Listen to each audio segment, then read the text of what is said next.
Welcome back to AM Sports Cover 4. Jay, I wanted you and I to get together and talk about our two favorite teams after the spring game. I know the spring game was, at least Florida State spring game was like, I think a week or so, 2 weeks A ago, few weeks whatever. ago.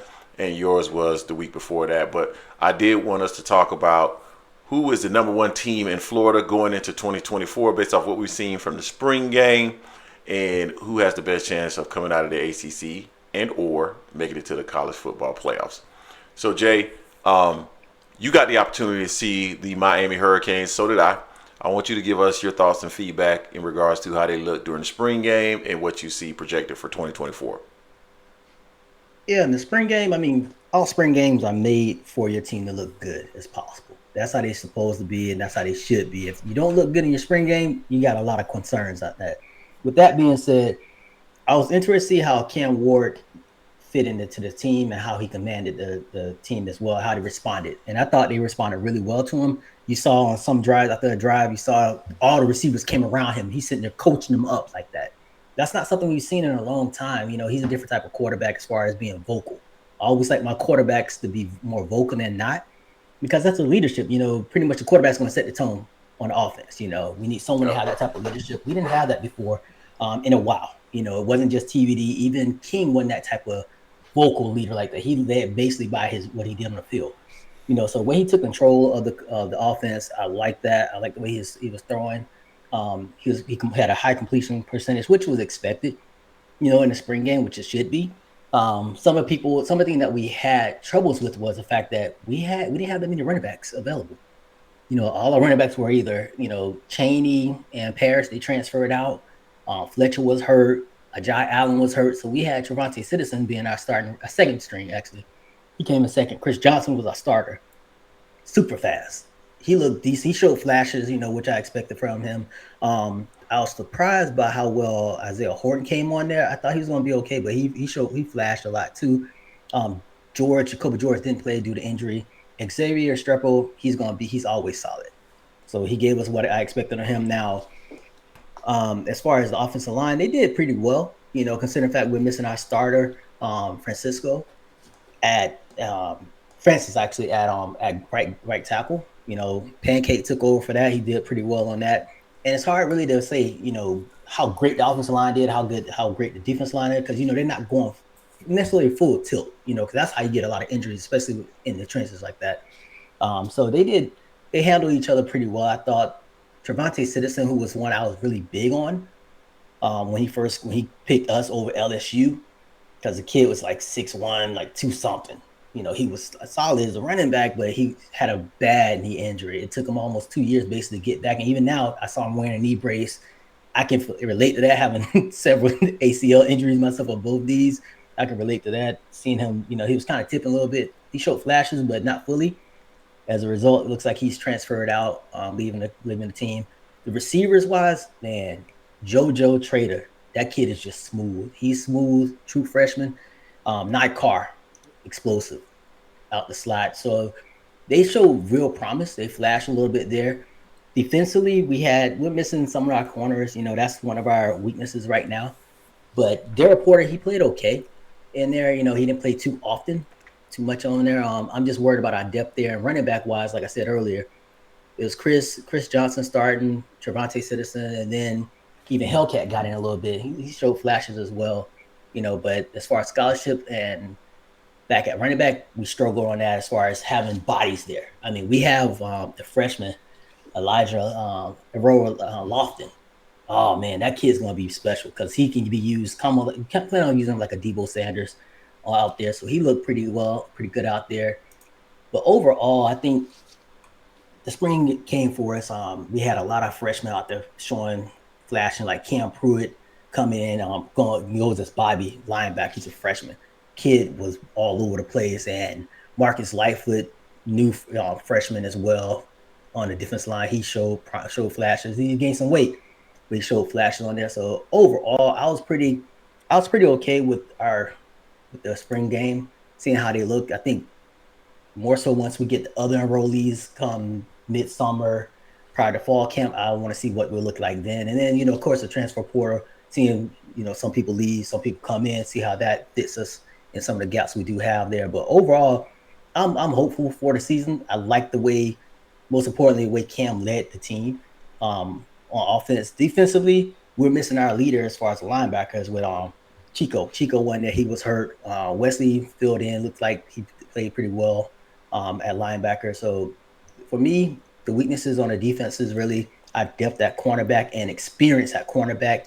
The back end with safeties, with losing both our starting safeties with Cam and J Dub, that's going to be interesting to see how that goes. Mish came in from Washington. He's been playing mainly slot. He's going to be a leader back there, so he's going to be key for our secondary, the back end. Chico's health is going to be key for the linebackers, and Ruben Bain is going to be a beast. And we have one of the best defensive lines that came in from the kid from high school. So I think we'll be solid on the D line once that gets going. It's all about health when it comes down to it. Yeah, no, good breakdown of Miami and their spring game. I didn't see a lot of what you saw, but I only looked at pieces of it, right? So from a Florida State perspective, wanted to get the opportunity to see both Brock Glenn and Croman Hoke. Unfortunately, both of those gentlemen were out as far as the spring showcase, because Florida State really doesn't have a spring game. They have a spring showcase. So we did get the opportunity to see DJU, who is new from Oregon State, as our starting quarterback. I'm pretty sure he's going to be the starting quarterback. And he looked good at times, got a beautiful throw, Jay. I'm talking about he can go deep, and he does it with ease. So definitely excited about what DJU brings, but unfortunately, sometimes he brings the other caveat to his game, which is he'll force things. And when you force things, sometimes you can create turnovers. So that's something that DJU is going to have to work on. But of course, he's new to the offense, and so are a lot of the players on offense, as a matter of fact. So I did not expect the offense to look great, but it looked okay. From an O-line perspective, I know there's a lot of people out there that are upset in regards to Jeremiah Byers. So he's the right tackle, if I remember correctly. And Jeremiah, we were excited about him last year coming into the season, and he's a big athletic guy. We thought he could anchor us at tackle, and he's had some struggles relative to tackle, but I think some of the struggles that people are talking about are a bit overblown. But we'll see how he develops over the next few months coming into the season. TJ Ferguson is definitely a people mover. I'm excited about having him from Alabama. Maurice Smith, he's been the anchor of the team for quite some time. We've tried to get rid of him from a center perspective, or at least get someone that's going to outplay him, but we simply have not been able to do that. Richie Leonard coming in from Florida, he's looking good as well. And then Darius Washington, he's taken another step in regards to his abilities. He can play across the entire O-line, Jay, and I'm excited about what he's going to bring. Now, from a wide receiver perspective, personally, I think this is probably one of the more weak areas of Florida State's offense. Malik Benson, he looks good. He's from Alabama as well.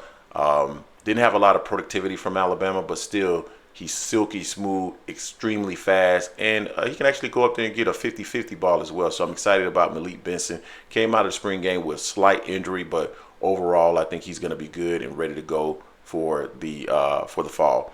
One thing that I'm a little bit disappointed in is from a receiver perspective is Kentron Portier and Darian Williamson. Both of those gentlemen have been with the program for quite some time, and neither one of them has just, grabbed that ring, Jay. The opportunity is now. We had two wide receivers, Keon Coleman and Johnny Wilson, who just got drafted. We had 10 NFL players in the draft, go knows.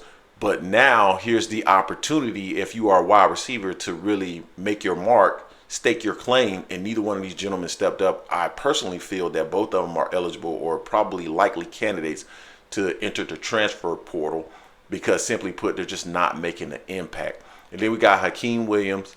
I am a little bit concerned about Hakeem Williams just because at this point we haven't had anybody. He's a 5-star. He was a 5-star a year or so ago, and he still hasn't broken out to the extent where he is outplaying and outperforming these guys. Hell of a blocker, but we need him to step up to some extent. Now, he did get hurt last year, so that did stunt his progression, and hopefully we'll see some improvements going into the fall like we did last year. But right now, I would say wide receiver, that's where we're going to go from a portal perspective, because right now we simply do not have the players at wide receivers. Running back, we're straight. Roydale Williams, Lawrence Toafili, Keziah Holmes, we are straight there. Cam Davis did not get the opportunity to play for whatever reason. I don't recall why he didn't play, but overall, running back, we're good. Tight end, I am a bit concerned about tight end, right? We don't have a tight end that can both catch and block. We got the young freshman Landon Thomas, who is a hell of a player now. He can catch for sure, but blocking, he hasn't developed physically yet in order to block like he should. Kyle Morlock doesn't look like he's taking a step from last year. 6'6", should have a lot of ability out there, but for whatever reason, he hasn't taken that next step yet, and that's what we needed. So from a tight end perspective, I personally believe that there's an opportunity for us to go to the portal if something becomes available. Switching over to the defense, D tackles look good. Darrell Jackson, Daniel Lyons look good. Farmer was out with an injury. He'll be back during the fall. From a DE perspective, Jay, we are loaded. Sione Loleha, I think that's how you pronounce his name. I suck with names. Marvin Jones Jr., Patrick Payton. From a DN perspective, I feel very good. Linebackers, I'm feeling a lot better, Jay. We got killed against Georgia last year, primarily on the defensive end because of the linebackers and their play. But Juice Cryer, Blake Nicholson, and DJ Lundy have all stepped up to the extent that it doesn't seem like that's a priority in the portal right now. So I am excited about that. And, of course, we all know that we're stacked at DB with Earl Little Jr., Zaria Thomas, Fentrell Cypress. We got DBs coming out of the wazoo, especially that freshman class that are coming in as well. So I'm excited about the talent level that we have. I think the talent level from a Florida State perspective is probably the highest it's been in several years. However, and now let's talk about the number one team out of Florida. The challenge is going to be for Florida State is continuity because we have so many new members to our team. I'm concerned about what we're going to look like from an offensive perspective with DJ. And then I don't think we have the receivers to really complement DJ outside of Malik Benson. So that's where the challenge lies for us. And then on the defensive end, I don't have any issue with the defense. I think the defense is going to be very, very, very good this year. Probably not comparable from a D tackle perspective to what we had last year, but still a very good defense. Not concerned about the defense, but the offense, that's going to be a challenge. That's going to hinder us. And that's why we may not be the number one team in Florida for 2024. But I still got to see what Miami does because Miami wins the offseason championship every year, but it doesn't always come together for them on the screen. So what's going on, Will? How you see it? I mean, right now I see us as having a leg up on y'all. I'm not mentioning that team in Gainesville. I don't really see them on either of our levels right now, honestly, to be fair. But I mean, I see us having a leg up just from a continuity level. You guys lost a lot of players. Yep. It's hard to reload necessarily, especially when you bring in new guys, young guys, and then, after seeing some of the young guys against the Georgia game, they were fresh, see how they bounce back from that game there. It depends on their mindset on that after that game. Do they stand up or do they back off? To your point about your receivers, you're waiting for someone to be the alpha male there. That's the issue there. That's one thing I would say when we're looking going position by position, Miami versus FSU, I'll give y'all the cornerbacks. I'll give that to y'all. As far as on the defensive side, I would probably say from what I've seen of y'all, what y'all lost, I would say y'all defensive line won't be as good as ours. It'll be close. But again, y'all lost two major guys in Fisk and Verse. And we lost Lovett. So we lost quite a few guys. Yeah, so I mean, in that we're pretty much bringing back damn near everyone we had last year that was really producing for us. So I say we have a leg up on y'all on that, but it's all about what they do on the field, man. We can say what we want, we can acquire whoever you want, but to your point, it's all about building that continuity. We'll see how things go as both of our team, my team, the Canes, and your Knowles, what they do in the transfer portal, what they add to those holes that we both have, because anyone that says y'all are unbeatable, or y'all have everything in place, or we have everything in place, they're fooling themselves. There's gaps in all teams. We just got to be real with it. Exactly. So you guys tell us what you think in the comment section. Don't forget to hate, like, comment, and subscribe. This is AM Sports Cover 4, and we are out.